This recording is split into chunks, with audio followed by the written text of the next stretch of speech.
Good evening, y'all. My name's Lily, and I'm here to share a chilling tale from my childhood. Now, I grew up in a quaint little town down south, where the nights were as silent as a graveyard. This story takes us back to one such quiet evening when my parents decided to leave town for the weekend. They were off to some distant relative's wedding, and I was to be home alone. I remember them tucking me in my bed, their faces filled with a mix of concern and reassurance. My daddy, a stern man with a heart as soft as cotton, bent down and kissed my forehead. He looked me straight in the eyes and said, "Lily, ain't nothing to be scared of. We've locked the doors, and there ain't no way the monsters can get inside." His words were meant to comfort me, but they only served to stoke the embers of my apprehension. My mama, a woman of grace and grit, echoed his sentiments. She gave me a warm smile, patted my head and whispered, "Sweetheart, remember, monsters are only real if you let them be." Her comforting words, however, clashed with the fear I saw lurking in her eyes, making my heart pound like a drum against my chest. As they walked out of my bedroom, I heard the sound of the door clicking shut, the lock turning, sealing me inside. The house fell into an eerie silence, as if holding its breath, waiting for something to shatter the tranquility. Outside, the moon was a pallid face peering through the window, casting long, monstrous shadows that danced on my bedroom walls. I was alone, locked inside my room, with the promise of monsters being unable to breach the walls of our home. But the thing about promises is, they are often broken. And as I lay there, staring into the darkness, I couldn't shake off the feeling of being watched. As their car pulled away, a sinister laughter echoed from the closet, shattering the silence of the night. The laughter, it wasn't just in my head. It was real, chilling, and very much inside the house. It was a sound that made your skin crawl, a cackle that echoed through the hollow silence of my room. It was the kind of laughter that made the hair at the back of your neck stand up, the kind that left you frozen in fear. My heart pounded in my chest like a drum, the rhythm a haunting lullaby that only heightened my fear. The room around me was shrouded in an inky blackness, an abyss that seemed to swallow all light and hope. I was alone, trapped in my room, with an unseen threat lurking somewhere in the darkness. You see, my parents had told me there was nothing to be afraid of, that the monsters were all outside the house. But the laughter, it was coming from inside the closet, from within the very walls that were supposed to protect me. The realization was like a cold slap in the face, a brutal awakening from the illusion of safety. It was as if I had been thrust into a nightmare, one that I couldn't wake up from. In that moment, I felt a cold dread settle in my bones. I was afraid, terrified even, but I knew I had to understand what was happening. I had to piece together the chilling puzzle that was unfolding before me. I strained my ears, trying to make sense of the muffled sounds coming from the closet, but all I could hear was the laughter, a sound that seemed to seep into every corner of the room, filling it with an eerie sense of foreboding. This wasn't just about fear. It was about survival. I had to figure out what lay behind the closet door, what was causing that horrifying laughter. I had to confront the unseen threat before it consumed me completely. Every creak, every whisper of the wind, it all seemed to echo that haunting laughter. In the darkness, my imagination ran wild, painting horrific images of the creature inside the closet. Every creak, every rustle, each tiny sound was amplified, twisted into the terrifying soundtrack of my own personal horror movie. In my mind's eye, the monster was grotesque, a nightmarish collage of every monster I'd ever read about or seen on the silver screen. It had the piercing gaze of a vampire, the gnarled claws of a werewolf, and the chilling laughter of a demented clown. I tried to ignore it, to convince myself it was just the wind or the house settling or anything other than the creature my imagination had birthed. I buried my head under my pillow, tightly clenching my eyes shut, attempting to drown out the eerie sounds with the rhythm of my own racing heartbeat. But no matter how hard I tried, the fear was a living entity, growing and feeding off my anxiety.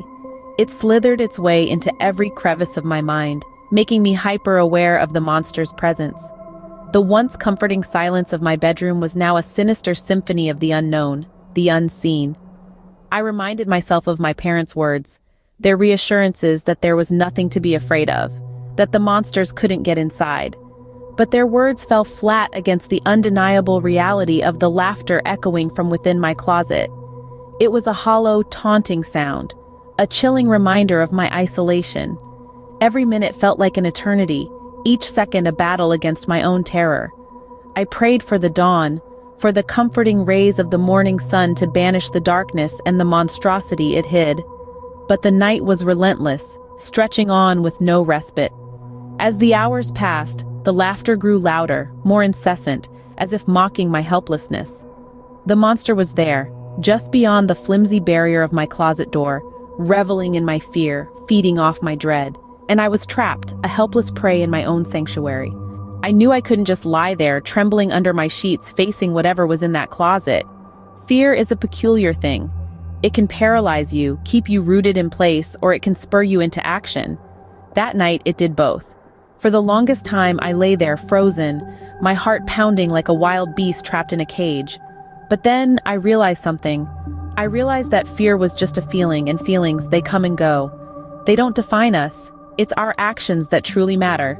So I made a decision to confront the monster. I took a deep breath, as if trying to inhale courage. I could feel the chill of the room seeping into my bones, the eerie silence pressing down on me. But I pushed all that aside. I focused on the task at hand. I had to confront the monster. I had to face my fear head on. Slowly, I slid my feet out from under the warm, protective cocoon of my blankets. The floorboards creaked under my weight, each noise echoing in the quiet room. It felt like I was disturbing some sacred silence, but I kept going. I steeled myself, preparing for what was to come. I knew I couldn't turn back now. Every step towards the closet felt like a mile. As I approached, the laughter grew louder, more sinister. It was as if the monster was mocking my feeble attempts at bravery, but I wouldn't let it win. I couldn't. The suspense was unbearable. I could feel the anticipation building up in the pit of my stomach, a knot of nerves and fear. But mixed in with that fear was a spark of determination, a spark that was slowly growing into a flame. I was scared, yes, but I was also ready. Ready to confront the monster, ready to face my fears. As I reached for the closet door, my heart pounded in my chest like a drum at war. With a deep breath, I flung open the closet door. My heart pounded like a drum as I confronted the unknown. And there it was.